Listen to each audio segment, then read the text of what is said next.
Austin from Arizona. Sulcata here. Welcome back. I know it's been a hot minute since I came here on YouTube, talked to you guys. This video is kind of just going to be a quick update, a little quick clickbait in the thumbnail. Yes, I am alive. I've had a lot of people asking me, you haven't been posting forever. What's going on? You okay? I'm okay.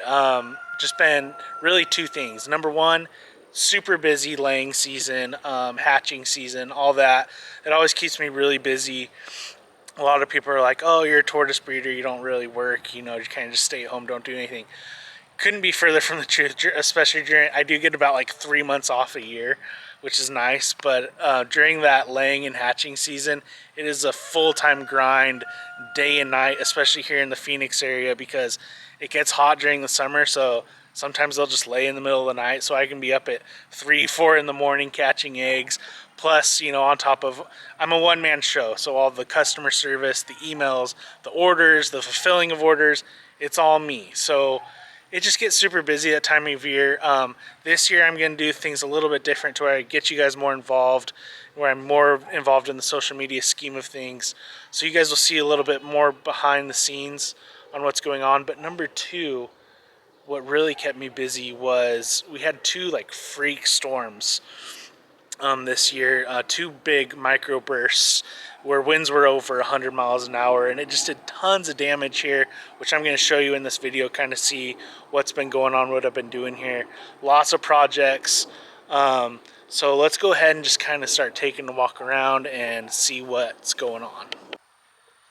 So you can see right here the grass, this big old circular shape here, just this whole area. That's where this tree was all down. Its branches were all collapsed all the way to the ground in this huge circular area. This is a mulberry tree here. It's not dead. It's just in the off season, so it doesn't have its leaves on right now. But this tree feeds all of my hatchlings every year. So it's super valuable for me to have here. Not to mention it also feeds the ivories on the other side, and then the ivory pen there. And just all my tortoises. It feeds, great shade, great food source. So it's kind of sad to have to cut that way back, but it just massive destruction in this area, along with many other trees. You can see that big pine tree that's like 3 houses down. Well, I had one similar to that tree that was right here. It's no longer here because it also got blown down and collapsed the entire front of this barn. You'll have to excuse me, it's still a mess because I'm still cleaning up from storms and damage and everything else, but this barn was completely collapsed, about half of it, the whole roof, the posts, everything completely down. So I had to get all that fixed. It's sad that there's no longer shade here, which is unfortunate. So I'm going to probably be enclosing this whole side of the barn so the animals back there have some shade. Not really tortoise related, but there's chickens back there and some rabbits. But the nice thing I guess about it is that this whole area, the soil is a whole lot looser now. So we got some tortoises that can come up and use this as a nesting area, which one is doing right there that you can see. But so yeah, this tree fell, and the thing about it is, well, first off, to look, we actually are really blessed with how it fell. So it's situated right here. It collapsed this entire gate and this fence, which obviously these are new because they're not crushed. But it fell right in between my house and this tortoise building right there. Hey Diesel, how's it going, buddy? So I was super blessed where it fell. It did hit my house, but it didn't do any damage there. Really just the main damage was to the barn. And so that was a big headache in and of itself. It cost quite a bit to get that tree out of here and have the stump removed. So the crazy thing about that tree falling and why it was such a problem for the tortoises is the electrical, all the electrical was tied into that, which was all their heated houses. The water, I had a main water line attached to that tree, so all the watering of the animals back here was temporarily disabled for a few weeks, so I was having to haul water from the house into the tortoises and the chickens and the rabbits and everything. So huge headache, and that was just that tree. Several other trees fell. Let's get into those ones and what it looks like over here. So as you can see, I still have a pile here that I just cut down yesterday. All this was just from another branch that had collapsed and was on top of, this is what I call my tortoise building. This is where I raise my hatchlings and just store supplies and things like that in there. I am going to be upgrading this building and going to have a whole video on me upgrading this building to where I insulate it, get it all taken care of to where I can actually move my incubators out here. Right now they're currently in my house, in my office, but I'm going to get everything moved out here and we're going to do a video solely on this tortoise building and me upgrading it to where it is nice and perfect for all the hatchlings and the incubators and just kind of have it all in one spot, which would be really nice for me. But I got all those branches taken down. They were actually blown onto this side of the roof, which is leaking, and then my neighbor's tree on this side had fallen over and hit the roof on this side, and it's also damaged and leaking on that side. So I'm gonna have to replace the roof. I'm gonna have to redo some of the walls inside. I'm gonna have to insulate it. Lots of work. I'm gonna include that in an entirely separate video.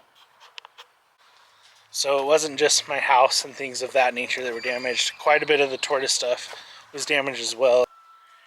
Every single one of my tortoise buildings, these little heated shelters, the roofs were blown away, the walls were blown down. Again, the electrical wasn't working because the electrical came down with the tree. But they're all fixed now. They all got electricity back up and running, so they're all good. But the big project I still have, which is just going to be the biggest pain in the butt, is look at this shed. The shed is just falling apart. They can pretty much just walk through at this point. But the issue was this door was open when the storm happened, because it was summertime and I leave the door open in summer because it's nice and warm. But it came and it just blew all these panels off. And as you can see in here, probably, I don't know if you'll be able to see it, but the insulation's all coming down. There's gaps in the walls. Panels are completely open. So yeah, that's not gonna be a fun one to fix.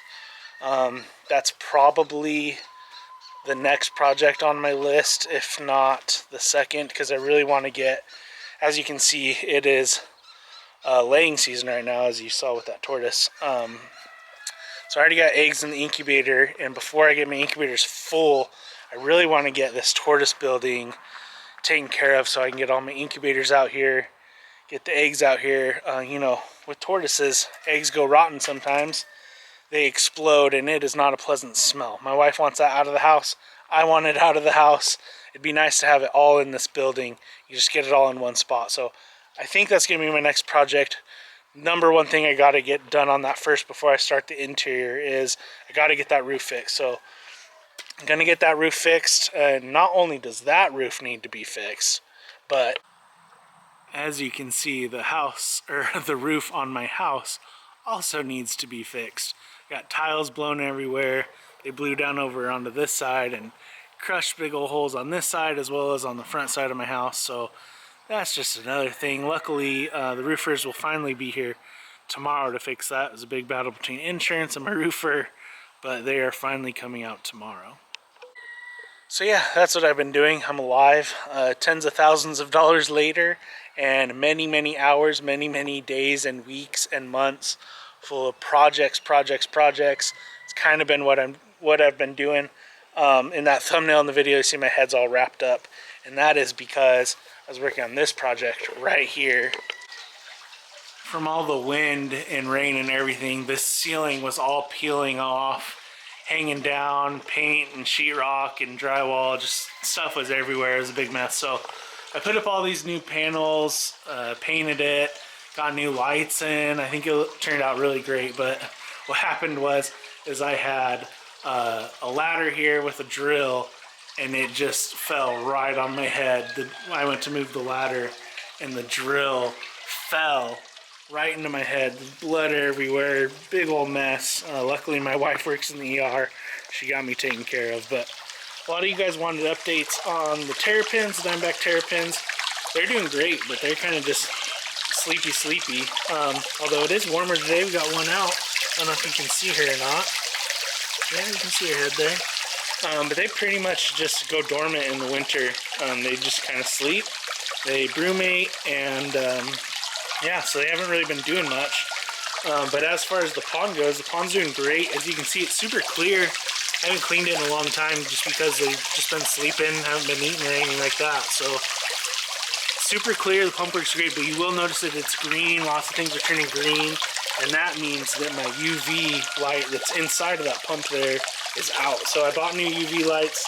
I'll get that swapped out, and within a couple days, all that green will be gone. The UV just kills it, which is awesome. So I've been loving this setup. I really thought I was going to have tons of trial and error on this thing, but it's been going great.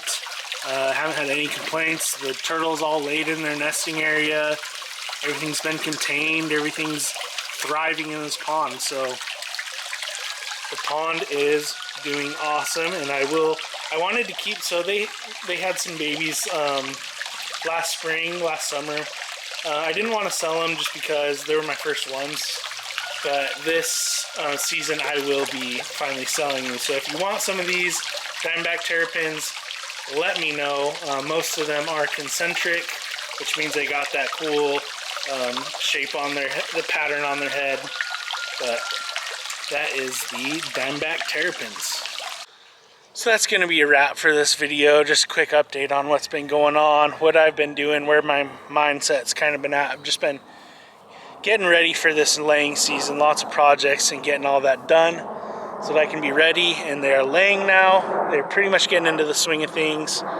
And now if the weather's warming up, it's pretty much going to be where it's turning into an everyday thing, as you can see with the one that's laying right back there right now. They are getting reserved. We got March, April, and I believe the beginning portion of May, about till mid-May, is all reserved. So go online and go to azsulcata.com, get your reservations in. These tortoises all do get reserved, especially my double hets, which you guys have seen.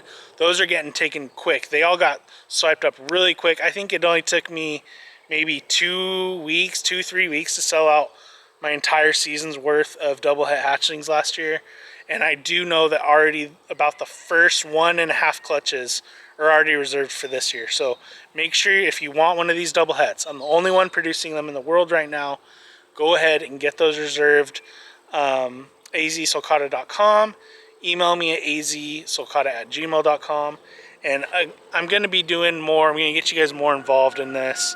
I invested a lot into the new tortoise spaces, tortoise equipment, and all this stuff. I'm going to be revamping the tortoise building, like I said. So I'm going to include you guys kind of on that journey and upgrading all these things, and so you guys can get a first-hand look at what goes on behind the scenes. And that's it. So go ahead, like and subscribe to my channel so you guys can get updates on what's going on, and I will catch you guys later. Thanks, guys.